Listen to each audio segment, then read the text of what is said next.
Good morning and welcome to The Conversation, and welcome back from a 2-week hiatus. I hope that you celebrated the 4th of July well, and I hope that you are rested.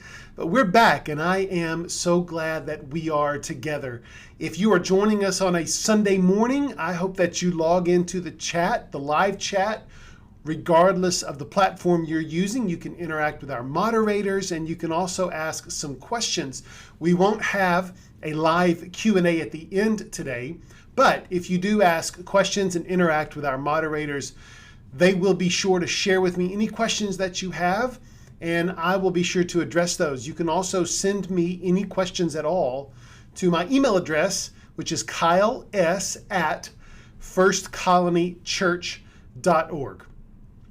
If you're joining us at some other time during the week, during the morning or the evening, or maybe even right in the middle of your afternoon, I'm glad that you're here as well. Today happens to be a pretty big day for the life of the First Colony Church of Christ. And I just want to tell you this. I know that we are interacting online, but here today at the First Colony Church, we are offering in-person adult classes or campus groups for the first time since March of 2020, March the 8th, actually, March 8th, 2020. We were online fully on March 15th, 2020, and we've had a single adult in-person class, but we've not offered individual adult classes. So this is a pretty significant day here at the First Colony Church. If you are in our area, if you are in Fort Bend County and you feel safe and secure, we would love for you to join us in person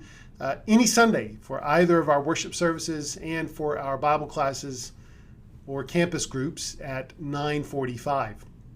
We have campus groups for all ages and all demographics and all walks of life, and you're certainly invited. But if not, if you're not able to come, or if you are joining us from somewhere else in the world, I'll still be right here. The backdrop may look a little different here or there, but we will still have an online conversation. The conversation will still exist at 10 a.m. every Sunday morning. So you don't have to worry about that. I think we've built a nice little community here, and I don't want to see that go. So I just want you to know that. I want you to know that it's pretty successful. It's been a pretty successful reopening and relaunch. And again, if you are in our area, I invite you to join us and come say hi to me.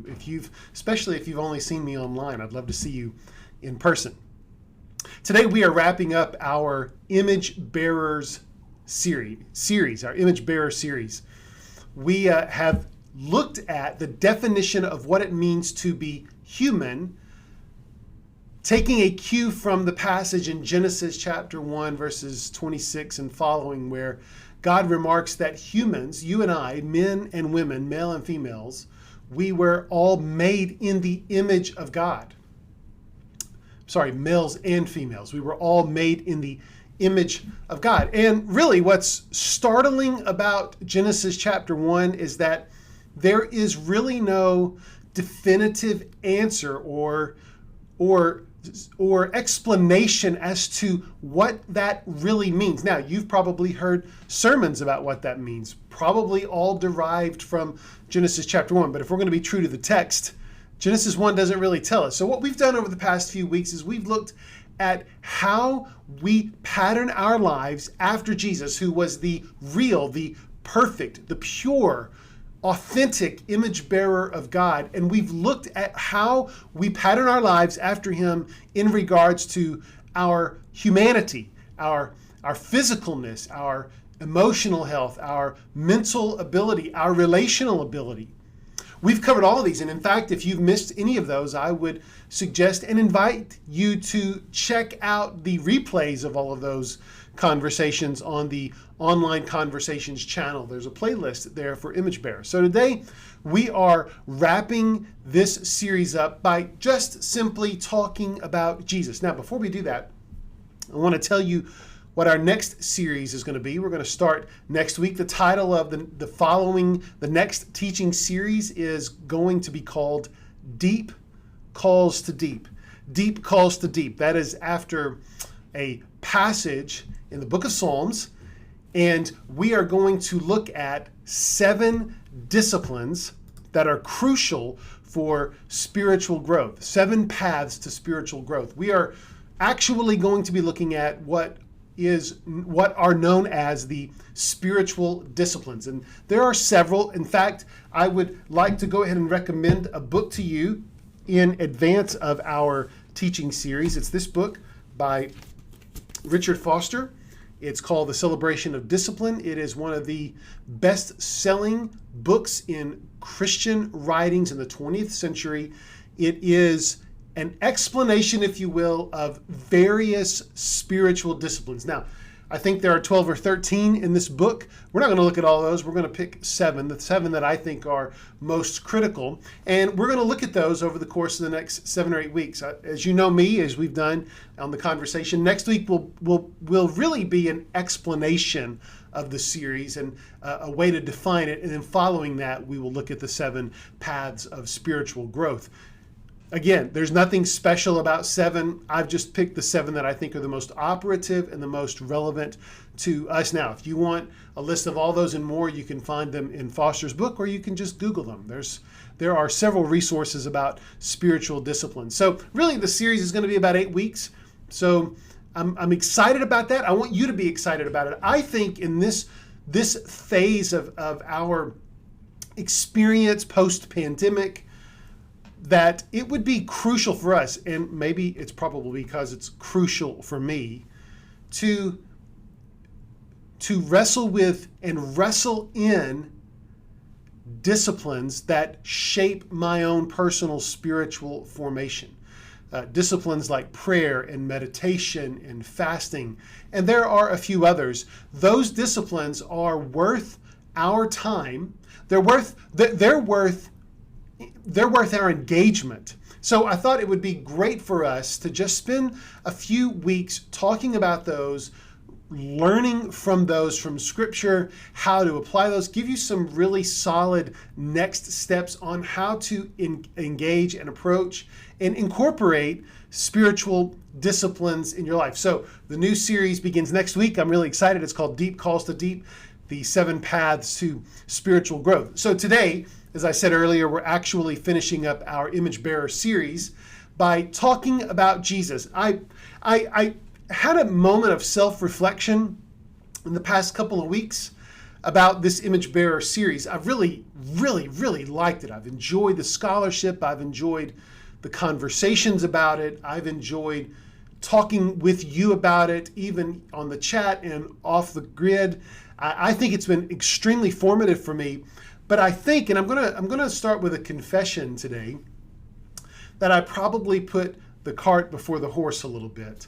I think I probably should have begun this entire series with what we're going to talk about today, because really, when we talk about being an image bearer, there is this sort of nebulous idea that perhaps we can't really be good image bearers of God, that we can't bear His image very well at all, and maybe we don't quite make the mark. We're not really great image bearers relationally. We don't always find great spiritual success in our relationships. We don't really understand what it means to be a healthy and emotionally healthy image bearer of God, simply because we've experienced various degrees of trauma. And it's hard to really find that groove. And I think in some regards, maybe we've not found or looked at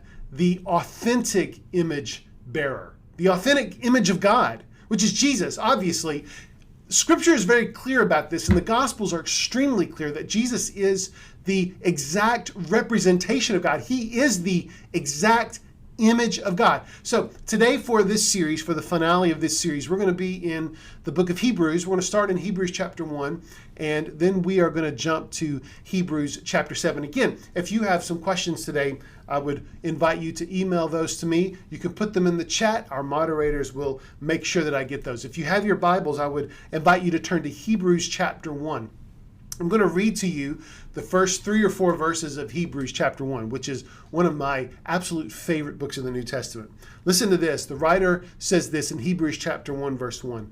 In the past, God spoke to our forefathers through the prophets at many times and in various ways. But in these last days, he has spoken to us by his Son, whom he appointed heir of all things, and through whom he made the universe. So this is already some substantial information about Jesus. Verse 3, the Son is the radiance of God's glory and the exact representation of his being, sustaining all things by his powerful word. After he had provided purification for sins, he sat down at the right hand of the Majesty in heaven. Those first 3 verses are some of the most substantial verses in all of the New Testament. Theologically, they explain to us exactly who Jesus is. And in fact, I was actually thinking about this morning, that really, if you're wondering about apologetics, if you're wondering about a sure defense of faith in Jesus, I would invite you to reread the New Testament.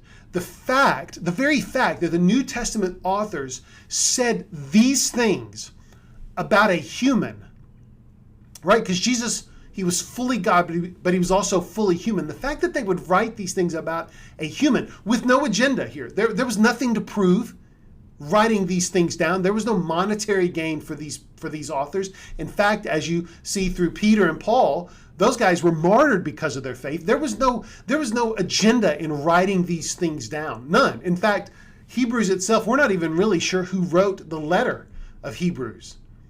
But they attributed these magnificent ideas, these magnificent thoughts to Jesus. It's absolutely stunning. In other words, is there anyone that you know in your life, anyone at all, that you would say these things about? I'm sorry for ending that sentence with a preposition, but would you say these things about anyone? Absolutely not. No one in our circle, at least no one in my circle, would I even dare say these things.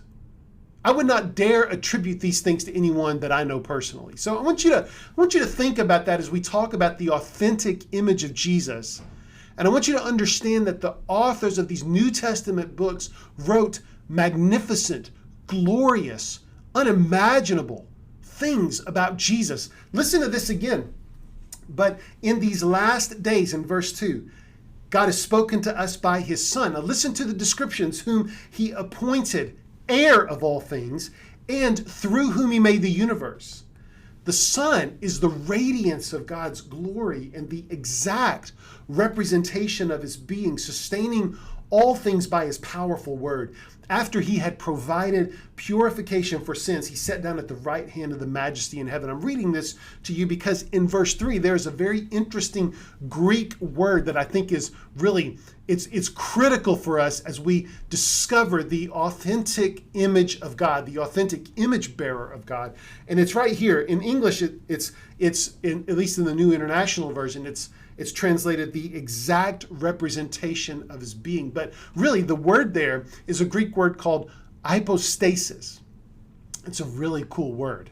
It's a really cool word. But what it means, in fact, it's so unique because of its etymology. It has this sort of foundational aspect to it. It's what supports other things. Now, it's been interpreted through the Greco-Roman world in various ways, but at its core, it has this idea of a reality that sits beneath everything else. So when the writer of Hebrews says that Jesus is the exact representation of God, he is saying that he is the exact image of God. He is the exact reality of God. In fact, the other Greek word here, the one that kind of gets overlooked when we talk about Hebrews 3 and when scholars talk about Hebrews chapter 1 verse 3, is the word that you and I know. It's called character. That's exactly how it's pronounced in the Greek language. In the English translation of the Greek language, it's of his being. So it's the character of his reality. It's his absolute image. It's the realness, the image of his being. It's the imprint of God's reality. Jesus is the imprint of God's reality. He is the exact image of God. Now, again, think about this apologetically. Is there anyone in your life that you would dare describe this way? Absolutely not. Again, think about this in terms of the believability of Jesus. Who would write these things about someone if they couldn't substantiate them? Hebrews chapter 1 verse 3 says that Jesus was the exact representation of God. Now, I want you to turn in your Bibles to Hebrews chapter 7. Now, we're not going to read all of Hebrews chapter 7. It's an interesting chapter that probably, certainly requires a little more time than what we have here on the conversation, but it is a comparison, a literary comparison between Jesus and a character in the Old Testament called Melchizedek. Now, Melchizedek is an interesting person in the Old Testament because he is referred to, especially in the New Testament, as a priest. He was someone of honor. In fact, in the Old Testament story, in Genesis chapter 22, Abraham gives Melchizedek a tenth of all of his possessions out of honor.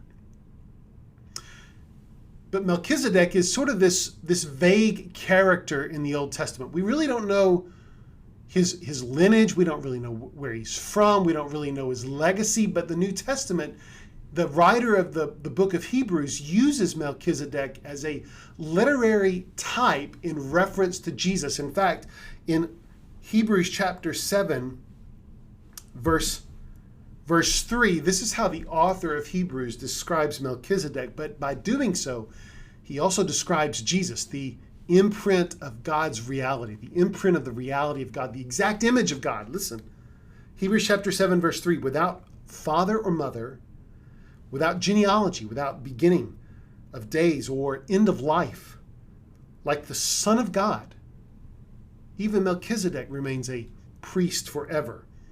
That's a pretty cool literary section of Hebrews chapter 7. It's not at all saying that Melchizedek is in any way similar to Jesus, other than the fact that he has this vague history.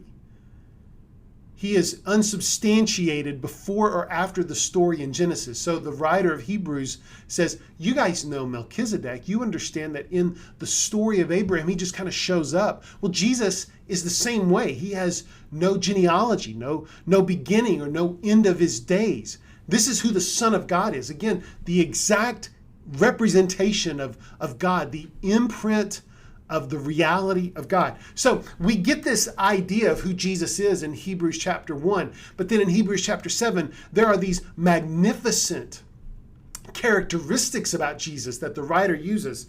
Let's move on to Hebrews chapter 7, verse 16. So again, Hebrews chapter 7 is this chapter explaining that Jesus is actually our high priest. Now, he's using language that's very familiar to the Old Testament and to the Old Testament law. You can read about priests and high priests in the first 5 books of the Old Testament. But for our conversation, the high priest was the one person that was allowed to sacrifice for the sins of the entire people. But he was a human, and he was also fallible. So what Hebrews 7 is actually saying is that we don't have a need for that kind of high priest anymore, because Jesus is a high priest forever, because he is and is the only person who has ever been infallible as the exact representation of God, as the imprint of God's reality. Listen to Hebrews chapter 7, verse 15. And what we've said is even more clear if another priest like Melchizedek appears. Remember, we just explained that earlier. Verse 16, one who has become a priest not on the basis of a regulation as to his ancestry, but on the basis of the power of an indestructible life, the exact image of God, the exact and most perfect and pure image bearer of God, is described here in Hebrews 7 as someone with an indestructible life. I love that phrase. He has an indestructible life. Now, you and I both know that Jesus died, but was resurrected. In other words, death couldn't hold Jesus. Now, again, I want you to think apologetically about these passages. That the writers of the New Testament, the writers of the epistles and the Gospels, attributed these magnificent descriptions to Jesus. We wouldn't do that to anyone we know. They attributed to Jesus someone who was a priest, who is a priest, not because of some ancestrage or regulation, but because his life is indestructible. Y'all, come on. This is amazing information from Hebrews chapter 7. Let's skip down to verse 25 and 26. And then from here, we're going to go to 2 Corinthians. Let's listen to Hebrews chapter 7, verses 25 and 26. Therefore, the Son of God, Jesus, is able to save completely those who come to God through him, because he always lives to intercede for them. Verse 26. Such a high priest meets our need, one who is holy and blameless, unstained, set apart from sinners, exalted above the heavens. Verses 25 and 26 of Hebrews chapter 7 are, I don't do favorites very well, but these are some of my most favorite verses in the entire New Testament. Again, because of what they say about Jesus, that this is someone who mediates for us, who saves us in verse 25, and not only saves us, but saves completely in all of its fullness, because Jesus always lives to intercede for us. Now, I want you to understand a couple of things about this idea of intercession, that Jesus intercedes for us. This is not the only place that this is found in the New Testament. It's also found in 1 John chapter 2. This idea of interceding for us, this is not some idea that Jesus is there at the throne of God trying to change God's mind. You have to understand that the idea of God and the idea of the Trinity and the three distinct personalities of God, the Father and the Son and the Spirit, all work in harmony. There is no disunity with these. In other words, Jesus does not have to convince the Father of anything, because Jesus himself, who Jesus is, and the idea of the Trinity is that Jesus is God's expression of how he feels toward us. There's no other way for God to show his love, right? And this is not a fickle love. This is not a humanistic love. This is not the way we love our spouses or the way we love our dogs, right? This is a way for God himself in the manifestation of his personality. This is the way that he shows his affection and his compassion for us. So this idea that Jesus stands there and berates God for a change in will or a change in ideas is really inconsistent with the book of Hebrews, and it's actually inconsistent with the gospel story itself. Again, the Son himself is the expression of the Father's attitude toward us. And he intercedes for us forever because he has an indestructible life. Because this is his pleasure. This is his good pleasure for us. This is, again, apologetically, do you know of anyone in your life who can be described this way? The New Testament writers thought this about Jesus. And I'm telling you this almost as an aside in the conversation today to help substantiate your faith in a season of wondering and questioning and doubt that this is real. You can bank on these words.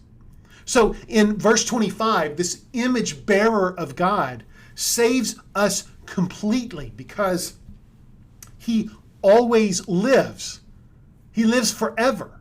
Now listen to verse 26, because this really succinctly defines the only authentic image bearer of God. Listen to verse 26 again. Such a high priest Jesus, such a high priest, meets our need. One who is holy and blameless and pure, who is set apart from sinners, who is exalted above the heavens. This idea, especially in the first part of verse 26, if you were to literally translate these words from the Greek language, the original language of the New Testament, it would actually say something like this, that such a high priest exactly befitted us. In other words, it was a puzzle, the way that the NIV puts it, which is fine, but I think literarily and linguistically it helps to understand maybe the more literal translation. The NIV says such a high priest meets our need. That's exactly what it does. But the way the Greek language and the author of Hebrews writes this is that this was a hand in a glove. Jesus was exactly patterned because it befitted us. It was exactly, he was the exact answer to our own predicament of being fallen image bearers. There's no one else in existence created to resolve our predicament the way Jesus does. And it could only be an exact image bearer. Only an exact image bearer of God. But the writer of Hebrews continues to define what this image bearer is. Listen to these. That he's holy. His holiness offsets our own deficiency of holiness. He's holy. He's blameless. He's entirely free of everything that is evil. You can't even put the name Jesus in the same sentence as anything that would resemble sin or evil. The NIV says that he's pure, or another way to say this is that he is unstained. There is nothing about sin that has stained his character. That throughout all of his life, as an image bearer and as a human at the same time, nothing, there wasn't even a hint of accusation against him. And that he is set apart. He's set apart from sinners. He's separated from sinners. It's not so much that he is not able to be with us, because it just said in verse 25 that he is obviously close enough to intercede for us.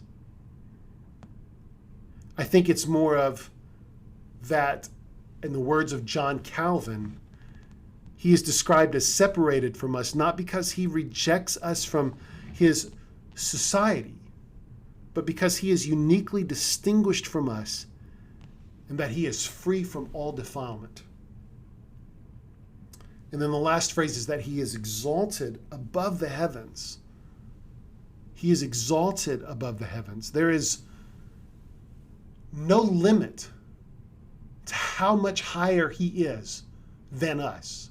This is not a spatial idea, right? This is not an idea it's not written that he is up in space, that he is in some other dimension. It's that he is so, our imagination cannot contain nor understand how highly exalted Jesus is. Man, I hope this quickens our worship for him this week. Oh my goodness. That there is no limit to how much higher he is exalted from us, above us. This is the exact image of God, the exact representation of his being, the imprint of the reality of God. Now, why am I telling you all this? Well, I want you to turn to 2 Corinthians chapter 3. I think we've quoted this passage several times on the conversation, but I think concluding our series with a look at Jesus and then concluding our image bearer series with this passage, I think is pretty significant. So understand again everything that we've said about Jesus, everything that the writer of Hebrews has said about Jesus. Now, I want you to listen to Paul's words in 2 Corinthians chapter 3. Listen to this. And we, who with unveiled faces all reflect the Lord's glory. Oh, listen to this. This is good. We are being transformed into his likeness, into his image, with ever increasing glory, which comes from the Lord, who is the Spirit. There is a reason why in some of our conversations about being image bearers, we found ourselves not completely hitting the mark of being the truest sense of being God's bearer, the bearer of God's image. There's a reason why. It's because we are in the state of transformation. Think about every difficulty and every frustration, every heartache, every side swipe. All of those things are what God uses to form and transform us. Now, granted, some of those may be more substantial than others in the lives of those of us a part of the conversation. And I'm not undermining the severity of your difficulty. But the only way these things make sense is when they're seen through the filter of the gospel. Because if they're not seen through the filter of the gospel, then there's no point in even existence. There's no point in frustrations. There's no point in difficulty. Paul saw this and understood that who we are is a work. It's a masterpiece, as he wrote in Ephesians. We are in transformation, being transformed to reflect the Lord's glory. We are being transformed into the likeness of the purest image bearer. You and I will be image bearers one day in its complete sense. But for now, I want you to be encouraged. I want you to be encouraged to try. This is not a statement to just stop. We have to be engaged with the gospel. And we have to let the gospel engage us, even in the surrounding sense of who we are. But we are being transformed into the image of God. I want you to take heart, my friend. We are image bearers. We are made with purpose, and we are made on purpose. And I want us to rest in that today and be ready to share the gospel as the bearer of God's image this week. Thanks for being a part of this series. Again, a brand new series starts next week. It's called Deep Calls to Deep, 7 Paths to Spiritual Growth. I hope you'll join me. We'll be right here again next week at 10 a.m. Central. Until then, be blessed, my friend, and have a wonderful week, and I'll see you right back here next week. Thanks for joining me.